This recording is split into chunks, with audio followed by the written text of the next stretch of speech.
watching your favorite movie or a TV show or just talking with your family. But instead, you have chosen to be here today because we all have specific goal. Our goal is to let the children of the world that they are loved and not forgotten. We want to let the children of the world know that we care about them, even though we don't know them, even though we will probably never have the opportunity to see them receiving this shoebox that we are packing at home. This shoebox gift that we're packing at church, in group, in community. But we still do it because we believe that God will give that shoebox to the right child, and that child will have a smile like that. That child that didn't have any hope would be invited to a church for a special event. And when they open that shoebox, the items that you pack will be in there. Each item, they will treasure that forever. And they would want to say to you, thank you. Just that. That is the reward that we get. That one day, they would accept Jesus Christ as their Savior. My name is Luis Gonzalez. I'm from Panama City, Panama. Growing in Panama was not easy or safe. Living in these slums, living in the ghetto, surrounded by poverty, was not easy. We have all seen movies like that. We have all seen and heard stories of people that have lived in the ghetto, lived in the slums, and in poverty. Poverty, to me, was a kind of living. We didn't have anything else, so we didn't have a choice but to live with it. Now, for you ladies, imagine yourself in that situation with 3 kids, living in a small house with dirt floors. Imagine living in a house with dirt floors and your 3 kids, just one bed for them and you. No running water, no electricity, no bathroom inside the house. Instead, a hole in the backyard where your kids have to do their business. Imagine living at 5 in the morning to go to work and leaving your 3 children by themselves. Imagine working hard and come back home with something for them to eat. Day after day doing that. Can you imagine that situation? Imagine your neighbors noticing that sometimes your kids were left alone. Imagine the complaints. Needless to say, there were times we didn't have anything to eat for days, sometimes weeks. People started noticing that we were starving. I know people are noisy. But the situation was hard. The situation was hard. It was even harder because we didn't know Jesus. It was harder because we didn't have hope. Well, my mom was doing the best she could, just as any other mother out there, providing for the family. So since the situation was getting harder and harder, my mom had to make a huge sacrifice of sending my oldest sister to live with my grandmother, 7 hours away. I didn't get to see my sister at all until she turned 17 years old because of how far away it was for me to see her. So now, we talk about not having hope. We talk about not having the best situation around our home. Now imagine as a mother being heartbroken because you have lost your daughter. Not lost basically, but you have just lost contact. At the age of 6 years old, there was me asking my mother, can you send me to school? Knowing the situation that I just mentioned, my mother was just working to get food on the table every single day. She was not working to buy a car. She was not working to pay rent. She was not working to buy us clothes. He was just working to put food on the table. That's how hard life was. And there I was asking for school supplies, in which she said, I don't have the money. I cannot afford it. Wouldn't it break your heart to tell your son or daughter that is asking you for school supplies for you to say, I cannot afford it? Wouldn't it be hard to say, if you want to go to school, why don't you pray? How many times have you told your kids, pray if you want to go to school? We have the luxury of just sending them to school. For my mother, she couldn't, but she said, pray. Number one, we were not Christians. Number two, we never attended a church. And three, praying for us was the first time. So we asked God for school supplies. The next day, a friend of mine invited us to a church and we went. And just like you saw in that video, a lot of kids were in there. A lot of my friends were there. It was just green and red everywhere. People were happy to see us. It was the first time I saw a crowd that was that happy. And they were giving shoe boxes. They handed me one. They counted. And when they told us we could open our gift, I opened mine. All of the school supplies that I needed to go to school was inside. Amen. Pencils, the crayons, the notebooks, a little car, a little truck inside the shoebox. Stuffed lamb that plays a beautiful song called Jesus Love Me. Inside the shoebox, there was a letter that said, Jesus love you, and I love you too. That, it by itself, touched our hearts. Especially my mom's, because she was there and she said, now I know that God is real. You know, when you pray for something specific like school supplies and then God just give you the next day a shoebox with school supplies, what else do you have to say? Oh, God is real. Ever since that day, my mom started following Jesus. She accepted Jesus Christ as her Savior. My family is now a believer and we are here. We love God. Now, many years after, I gotta tell you this, I still have the same plastic shoebox that I received when I was 6 years old. I have it at home. I have the small truck. Why? Because it was something that I treasured. That shoebox, it was something that I received and I loved, and every single time I played with the toys, I would put it back in there. Every single time I played with the lamp, I would put it back in there, seal it, and put it away. I had the lamp for many, many, many years. I brought the lamp back here, and I used to take it with me everywhere I was going to speaking engagements. I would go to speaking engagement, and I would take the lamp with me, and believe me when I say, it was something that I loved as a kid, and I love as an adult. One day I took it with me to Miami, and that was the last time I saw it. Somebody broke in the car and stole it. I called the police and I'm explaining the officer as I'm crying, we took the lamp. And I'm crying and this gentleman in front of me is looking at me like, what do you mean they took a lamp from your car? I'm like, yes, he was like this. So yes, I was telling little kids early today that if they do have a stuffed animal that they love, they don't need to feel embarrassed for that. Because as an adult, we have something that we treasure. And for me, it was a lamb.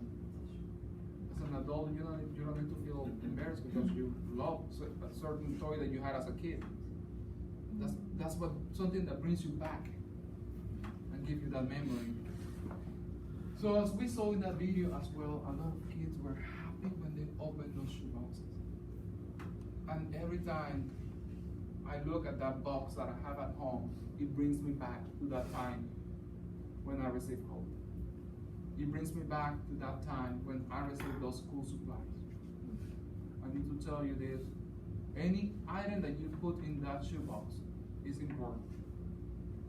If it's a toolbox, hey, that's an important item. Please keep packing those toolboxes. Keep packing those screwdrivers that you put in there. The hammer. Those are important. Can you imagine a situation where there is a single mother and then this kid in there that wants to help mom around the house, and you're giving him or her a hammer? It's gonna fix things around. And if they don't know how to fix, they will learn. Learn or break, whichever one. So yes, we'll see. So yeah, I wanna encourage you. Another thing that is important is a letter. I was in Panama City, Panama, 2015, delivering shoe boxes. As I'm giving shoe boxes, a lot of these kids receive letters. And I was there to translate them, right? Because the letters, most of them were in English, so I translated into Spanish. And if you are questioning yourself, well, are they going to understand the language or not? Most of the time, there are volunteers in there that speak another language, and they will be able to translate the letter. So don't be afraid. So about 3 kids raised their hands and asked me, can you write me a letter? Because my box didn't have one. I broke my heart. I broke my heart. I know that one of you mentioned earlier today in the processing center, do they write a letter? Do they put it in there? No, we don't do that. But kids wonder why my box don't have one, right? And it's something that is so tangible. Imagine when you do big local business with somebody, and then 3 days later or 4 days later you receive a thank you note. You go back to that store because it was a personalized, right? That's how we are. We love those small things. Flashlight. An amazing item. A little kid just opened his shoebox and inside was a flashlight. He grabbed that flashlight and he said, I'm going to become a doctor one day. Can you imagine that? I mean, he now has a dream. He now has something that he wants to do. And it was just because a simple flashlight. If you do pack soccer ball, baseball, basketball, the items like this will bring a community together. If that is your goal, to bring a community together, please pack items like that. Because how many people does it need to play sport? Several. And if you do have an item like a baseball, you'll be the best friend in town. Everybody will want to play with you. So imagine a baseball and then the New York cap, the Yankees. So there we go. Now something to look after. So now I'm going to tell you how amazing everything has been and how God has answered our prayers. Are you ready for this? Yes. So yes, receiving the shoebox back in 1996 was amazing. Became a believer, youth pastor, and then at the age of probably 21, I was working for Delta Airlines in Panama City, Panama. As I'm working for Delta Airlines, this passenger is in front of me, and I have no clue why. I asked this passenger, can I have your email? She just write down her email and gave it to me. And that is my wife now. My wife now. So yes. She gave me her email, I gave her mine. We started communicating, and then she became a professor of university in Panama. So she was going back and forth to visit me to work in Panama, and then come back here. And then we did a long distance relationship, as they call it. We then later filed for fiancé visa. That's how I got to the US with a fiancé visa. So we've been married for 11 years now. Wow.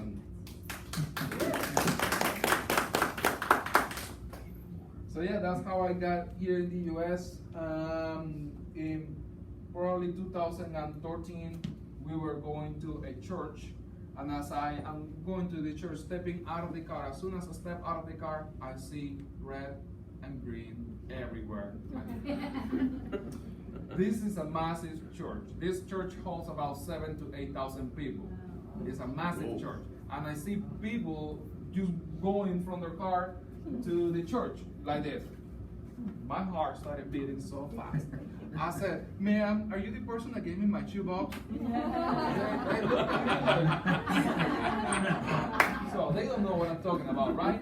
I go and run to the next person that is carrying 2 shoeboxes. They're like this. I said, are you the one that gave me my shoebox? So in the parking lot, I'm tapping everybody. I'm tapping people, asking them if they are the one that gave me my shoebox. My wife is asking me, Luis, what is going on? Can we please just go inside the church? I'm like, sure. We go inside the church.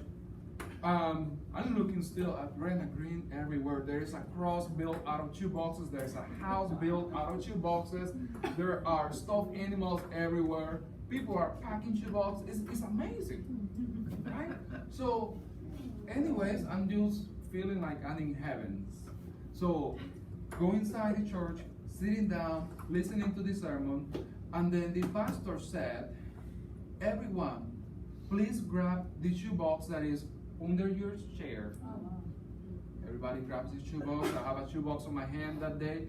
And then he's saying, let's pray for these shoeboxes.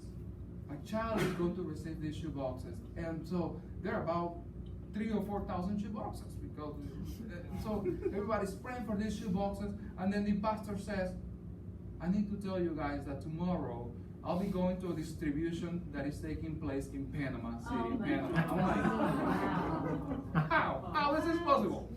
So anyways, I was an area coordinator in that moment, which they said, and also there is a guy in here that has been asking everybody if you have giving him the shoebox.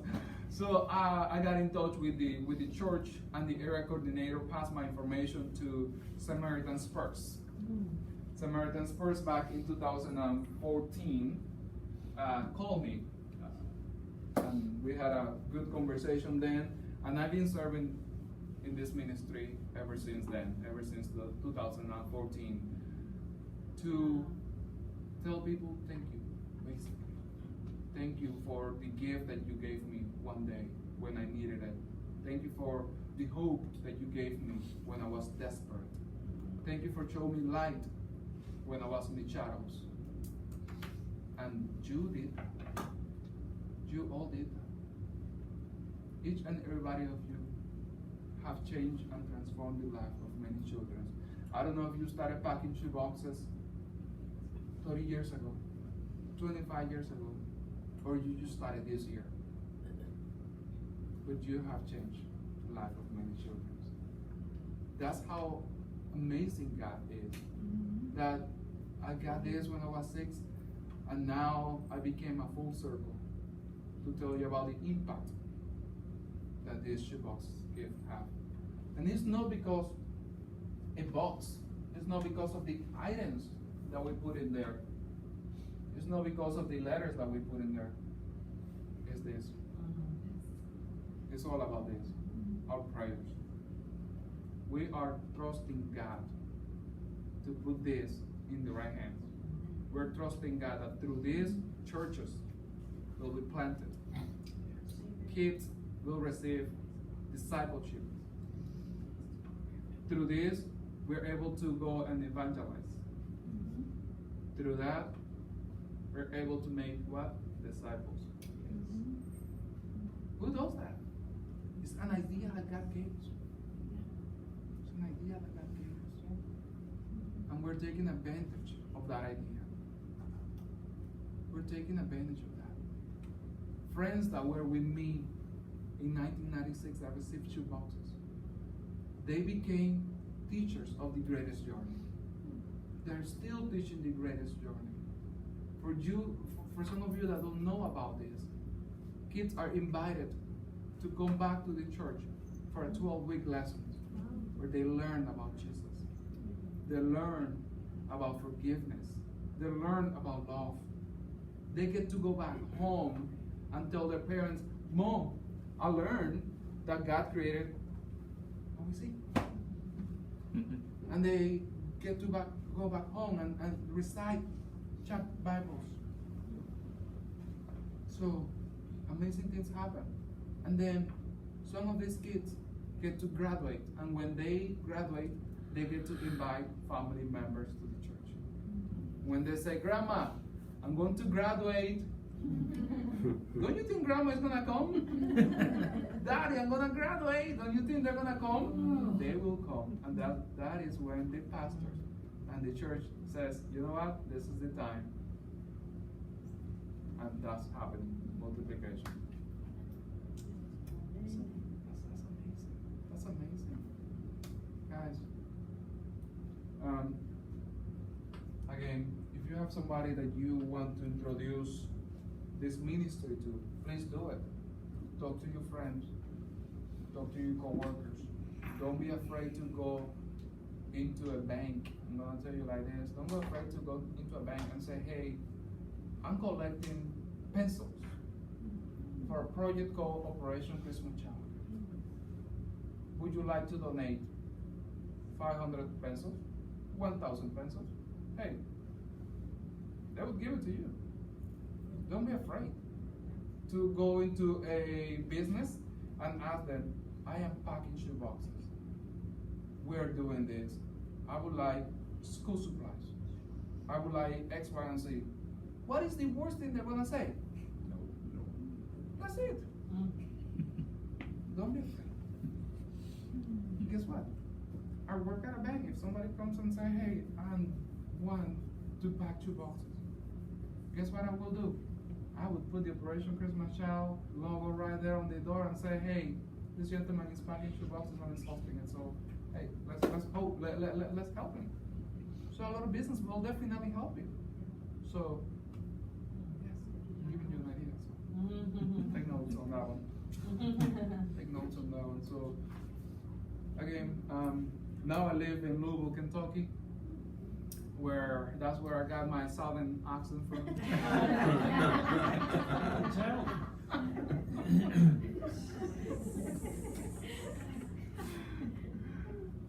Oh Lord. So, okay, I would like to go ahead and open for Q&A, help you understand anything that you would like to know, anything either personal or OCC. I'm happy to answer.